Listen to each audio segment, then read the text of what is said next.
అందరికీ నమస్కారం. ఆరాధన ఛానల్కి స్వాగతం. ఈరోజు రాముని యొక్క చరిత్రను గురించి చెప్పబోతున్నాను. ఈ రామచరిత్ర అతి పవిత్రమైనది. సమస్త పాపములను నాశనం చేస్తుంది, పుణ్యములను కలగచేస్తుంది. రామ కథ అనేది వేద సమ్మతము. రామచరిత్రను చదివినా విన్నా సమస్త పాపములు తొలగిపోతాయి. వారికి ఆయువు వృద్ధి చెందుతుంది. పుత్ర పౌత్రాదులతో సకల సుఖాలు అనుభవిస్తారు. తర్వాత స్వర్గలోకము చేరుకుంటారు అని మన పూర్వీకులు చెబుతున్నారు. కాబట్టి అందరూ భక్తి శ్రద్ధలతో పూర్తిగా వినడానికి ప్రయత్నిస్తారని కోరుకుంటూ కథలోకి వెళ్దాం. ఓసారి వాల్మీకి మహర్షి దేవర్షి నారదుడిని ఇలా అడిగాడు.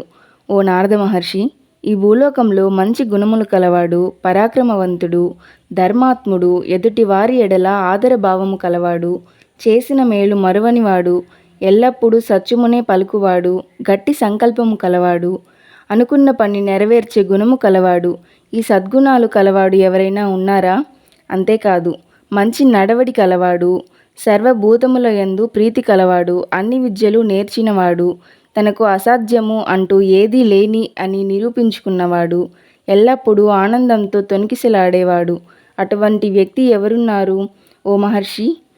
మొక్కవోని ధైర్యము కలవాడు, కోపము అంటే ఎరుగనివాడు, మంచి తేజస్సుతో విరజిల్లేవాడు, అసూయ ద్వేషములను దగ్గరకు కూడా రానియనివాడు, యుద్ధరంగంలో దిగితే దేవతలకు కూడా భయపడినవాడు. ఇటువంటి సద్గుణాలు కలవాడు గురించి వినవలెను అని నాకు చాలా కుతూహలంగా ఉంది. దయచేసి నాకు వివరించండి. ఎందుకంటే నీవు ముల్లోకములు సంచరిస్తూ ఉంటావు. అందువలన నీకు తెలిసే అవకాశం ఉంది. కాబట్టి అటువంటి లోకోత్తమ పురుషుని గురించి నాకు తెలియజేయండి అని వాల్మీకి మహర్షి నారదుడిని అడిగాడు. అప్పుడు నారదుడు వాల్మీకితో ఇలా అన్నాడు. ఓ మహర్షి, నీవు చెప్పిన గుణములు సామాన్య మానవులలో సాధారణంగా కనిపించవు. ఎందుకంటే అవి అసాధారణములైన దుర్లభములైన గుణములు. కానీ అట్టి గుణములు కలిగిన ఒక మహాపురుషుడు ఉన్నాడు. ఆయన గురించి చెబుతాను విను. ఈ భూమండలంలో ఇక్ష్వాకు వంశము ప్రసిద్ధి చెందింది. ఆ వంశంలో రాముడు అను పేరు గల ఒక మహాపురుషుడు జన్మించాడు. ఆ రాముడు జనుల అందరి చేత కీర్తింపబడ్డాడు. ఆ రాముడు స్థిరమైన బుద్ధి కలవాడు, మహావీరుడు, మంచి ప్రకాశము కలవాడు, అసాధారణమైన ధైర్యము కలవాడు. అంతేకాదు, ఆ రాముడు బుద్ధిమంతుడు, నీతిమంతుడు, సకల శాస్త్ర పారంగతుడు, శ్రీమంతుడు. రాముడు శత్రు భయంకరుడు, ఆజానుభావుడు మరియు అందగాడు, విశాలమైన వక్షస్థలము కలవాడు. రాముని ధనస్సు చాలా గొప్పది, శత్రువులను నాశనం చేస్తుంది. రాముడు అంత పొట్టివాడు కాదు, అంత అని చెప్పి మరీ పొడుగు కాదు. రామునికి అన్ని అవయములు సమపాలల్లో ఉన్నాయి. సకల శుభ లక్ష్మణ సమన్వితుడు రాముడు. రాముడు సకల ధర్మములో తెలిసినవాడు, సత్యమునే పలుకువాడు, ఎల్లప్పుడూ ప్రజల హితమును కోరేవాడు, మంచి యశస్వి, జ్ఞాన సంపన్నుడు, ఎల్లప్పుడూ శుచిగా ఉంటాడు, శరణు కోరిన వారిని రక్షించేవాడు. ఆ రాముడు ప్రజాపతితో సమానమైనవాడు, దుష్ట శిక్షణ శిష్టరక్షణ పట్ల ఆసక్తి కలవాడు, ధర్మాన్ని ఎప్పుడూ పరిరక్షించేవాడు. రాముడు తనను తాను రక్షించుకుంటూ తన వారిని కూడా రక్షించేవాడు. రాముడు వేదములు వేదాంగములు చదివినవాడు, ధనుర్వేదములో దిట్ట. రాముడు సకల శాస్త్రముల అర్థములను తెలిసినవాడు, మంచి జ్ఞాపక శక్తి కలవాడు, మంచి ప్రతిభావంతుడు, సర్వలోక ప్రియుడు, సాధు జనులయందు దీనులయందు దయగలవాడు. నదులన్నీ సముద్రము చేరినట్టే సత్పురుషులందరూ రాముని వద్దకు చేరుతారు. రాముడు అందరినీ సమానంగా ఆదరిస్తాడు. రాముడు సముద్రము వల్లే గంభీరంగా ఉంటాడు, హిమాచలము వలె ధైర్యంగా నిలబడతాడు. ఇటువంటి సకల సద్గుణ సంపన్నుడు కౌశల్యకు పుత్రుడిగా జన్మించాడు. ఆ రాముడు పరాక్రమంలో విష్ణువుతో సమానుడు. చంద్రుణ్ణి చూస్తే ఎంత ఆనందకరంగా ఉంటుందో రాముణ్ణి చూస్తే కూడా అంతే ఆనందం కలుగుతుంది. కానీ రాముడికి కోపం వస్తే ప్రళయాగ్ని స్వరూపుడు. ఇంకా రాముడు ఓర్పులో భూదేవిని, దానములో కుబేరుడిని, సత్యము పలుకటలో ధర్మదేవతను మించినవాడు. అటువంటి రామునికి తండ్రి దశరథుడు. దశరథుడు సకల గుణాలు కలిగిన రాముడికి రాజ్య పట్టాభిషేకం చేయాలని సంకల్పించాడు. ఇది దశరథుని భార్య అయిన కైకకు నచ్చలేదు. ఆ సమయంలో ఆమె దశరథుని తనకు పూర్వము ఇస్తానన్న 2 వరములు ఇమ్మని కోరింది. ఆ 2 వరములలో ఒకటి రాముడిని రాజ్యం నుండి వెళ్ళగొట్టడం, రెండవది తన కుమారుడైన భరతునికి పట్టాభిషేకం జరగడం. మాట తప్పలేని దశరథుడు రాముడిని వనవాసముకు వెళ్ళమని చెప్పాడు. తల్లిదండ్రుల మాటను శిరసా వహించి రాముడు రాజ్యము విడిచి అరణ్యములకు వెళ్ళాడు. రాముని తమ్ముడు లక్ష్మణుడు. అన్న రాముణ్ణి విడిచి క్షణం కూడా ఉండలేడు లక్ష్మణుడు. అందుకని లక్ష్మణుడు కూడా రాముని వెంట అరణ్యాలకు వెళ్ళాడు. రాముని భార్య సీత రామునికి ప్రాణ సమానురాలు. ఆమె జనక మహారాజు కుమార్తె. సర్వలక్షణ సంపన్నురాలు. నారీలోకములో ఉత్తమురాలు. చంద్రుణ్ణి అనుసరించి రోహిణి ఉన్నట్లుగానే రాముణ్ణి విడిచి ఉండలేక సీత కూడా రాముని వెంట అడవులకు వెళ్ళింది. రాముడు, లక్ష్మణుడు, సీత అడవులకు వెళ్తుంటే అయోధ్య ప్రజలు రామునితో పాటు గంగానది దాకా వచ్చారు. తర్వాత రాముని ఆదేశాల మేరకు అయోధ్యకు మరలిపోయారు. రాముడు, సీత, లక్ష్మణుడు ఆ రాత్రికి శృంగిబేరపురంలో ఉన్న గుహుడు అనే నిషాదుడిని కలుసుకున్నారు. తర్వాత రాముడు తన సారథిని రథమును వెనక్కి తీసుకొని వెళ్ళమని పంపించేశాడు. మరునాడు వారు గంగానదిని దాటారు. ఒక వనము నుండి మరొక వనముకు పోతూ భరద్వాజ మహర్షి ఆదేశము మేరకు చిత్రకూటము అనే ప్రదేశానికి చేరుకున్నారు. అక్కడ ఒక పర్ణశాల నిర్మించుకున్నారు. అక్కడ ఏ చీకు చింత లేకుండా హాయిగా నివసిస్తున్నారు. ఇక్కడ అయోధ్యలో ఉన్న దశరథుడు పుత్ర వియోగము తట్టుకోలేక స్వర్గస్థుడయ్యాడు. దశరథుని మరణం తర్వాత భరతుని రాజ్య పట్టాభిషేకం కమ్మని వశిష్ఠుడు మొదలగు వారు కోరారు. కానీ భరతుడు ఒప్పుకోలేదు. రాముని ఆజ్ఞ కొరకు భరతుడు రాముని ఉన్న చోటికి వెళ్ళాడు. రాముణ్ణి తండ్రి మరణ వార్త తెలిపి తిరిగి అయోధ్యకు వచ్చి రాజ్యము స్వీకరించమని కోరాడు. ధర్మాత్ముడైన రాముడు తండ్రి ఆజ్ఞ పాలించడం తన ధర్మమని రాజ్యపాలనకు ఒప్పుకోలేదు. రాముడు తన పాదుకలను భరతుడికి ఇచ్చాడు. తనకు బదులుగా సింహాసనము మీద వాటిని ఉంచమన్నాడు. తగు మాటలు చెప్పి భరతుడిని వెనక్కి పంపివేశాడు. భరతుడు రామ పాదుకలను భక్తితో స్వీకరించి అయోధ్య వెలుపల ఉన్న నంది గ్రామముకు వెళ్ళాడు. అక్కడ రాముని పాదికలను ఉంచాడు. రాముని ఆగమనకు కోరుకుంటూ అక్కడి నుంచి రాజ్యపాలన సాగించాడు. తర్వాత రాముడు దండకారణ్యము ప్రవేశించాడు. అక్కడ నివసిస్తున్న విరాధుడు అనే రాక్షసుడిని చంపాడు. శరభంగ మహర్షిని, సుతీక్ష మహర్షిని, అగస్త్య మహర్షిని ఆయన భ్రాతను సందర్శించాడు. ఆ ప్రకారంగా అరణ్యములో నివసించుచున్న రాముని అక్కడ ఉన్న మునులను చూడడానికి వచ్చారు. తమకు రాక్షస బాధ ఎక్కువగా ఉందని ఆ రాక్షసులను సంహరించి తమకు రక్షణ కల్పించమని రాముణ్ణి కోరారు.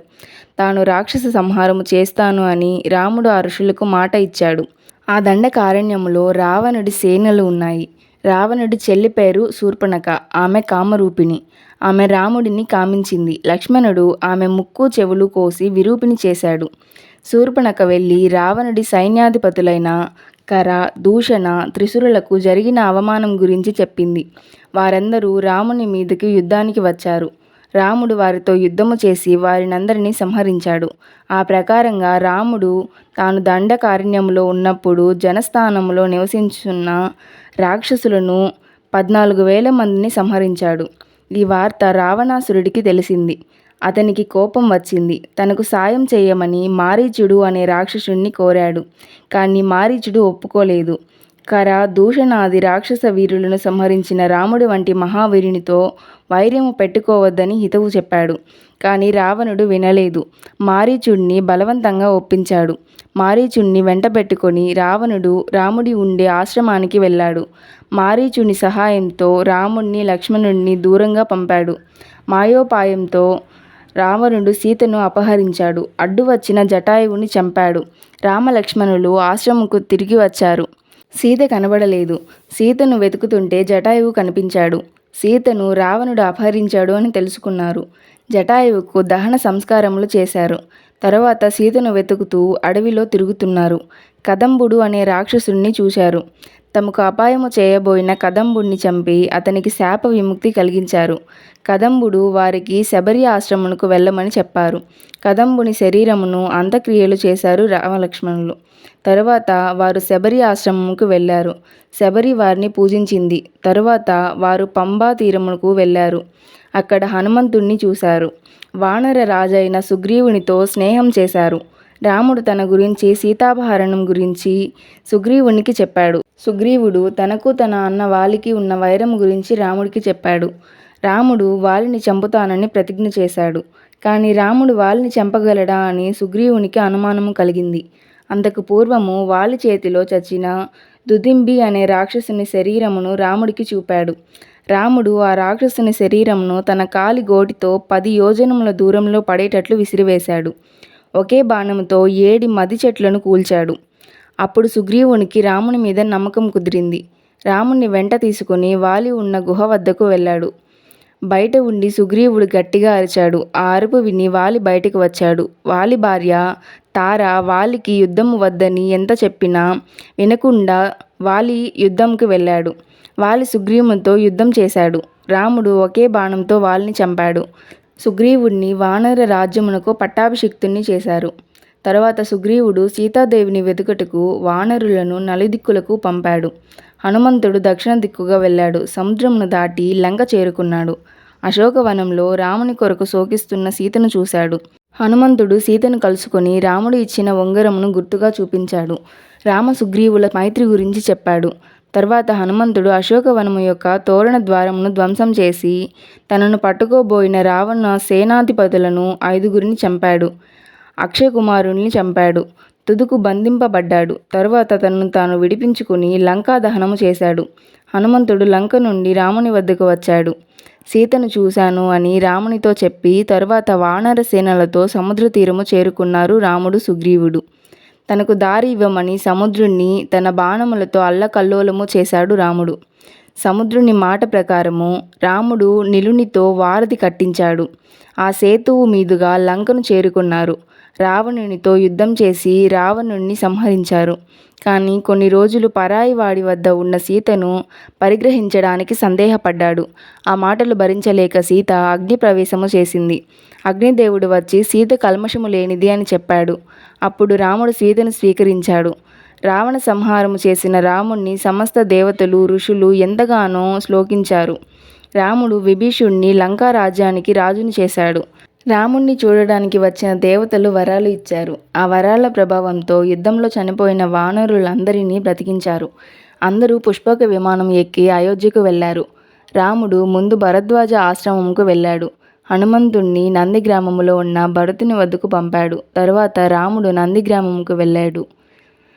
తన సోదరులను కలుసుకున్నాడు. ముని వేషములను వదిలి క్షత్రియోచితములైన దుస్తులు ధరించారు రాముడు సీతా లక్ష్మణుడు. రాముడు అయోధ్యకు పట్టాభిషిక్తుడయ్యాడు. రామ పట్టాభిషేకముకు లోకములన్నీ సంతోషించాయి. రాముడి పాలనలో ప్రజలందరూ ధర్మబద్ధంగా నడుచుకున్నారు. సకాలంలో వానలు కురిసి దుర్భిక్షము అంటూ లేకుండా పోయింది. తండ్రి జీవించి ఉండగా పుత్రులు మరణించడం లేదు. స్త్రీలకు వైధవ్యము లేదు. స్త్రీలందరూ పతివ్రతలుగా ఉన్నారు. రామరాజ్యంలో అగ్నిభయం, చోరభయం, జలభయం, ఆకలి భయం కానీ లేవు. రాజ్యంలో ధనధాన్యములు సమృద్ధిగా ఉండేవి. ప్రజలందరూ సంతోషంగా జీవించారు. రాముడు లెక్కలేనన్ని అశ్వమేధ యాగములు చేశాడు. లక్షల కొలది గోవులను బ్రాహ్మణులకు దానం ఇచ్చాడు.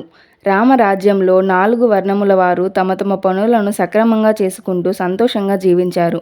ఆ ప్రకారంగా రాముడు 11,000 సంవత్సరాలు రాజ్యపాలన చేసి తుదుకు బ్రహ్మలోకము చేరుకున్నారు. ముందు చెప్పిన విధంగా రామచరిత్ర అనేది ఎంతో పవిత్రమైనది. ఇది విన్నవారికి సకల పాపాలు తొలగిపోతాయి, అష్టైశ్వర్యాలు సిద్ధిస్తాయి. తరువాత స్వర్గలోకము చేరుకుంటారు. ఈ రామాయణము చదివిన బ్రాహ్మణులు అన్ని విద్యలలో ప్రావీణ్యులవుతారు. క్షత్రియులకు రాజ్యప్రాప్తి కలుగుతుంది.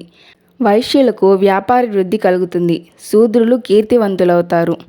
ఈ విధంగా రామచరిత్ర అనేది ఉంటుంది. ఇంతటితో ఈ వీడియో పూర్తయింది. ఈ వీడియో మీకు నచ్చినట్లయితే లైక్ చేయండి, షేర్ చేయండి. ఇలాంటి మరిన్ని వీడియోల కోసం మన ఛానల్ని సబ్స్క్రైబ్ చేయండి.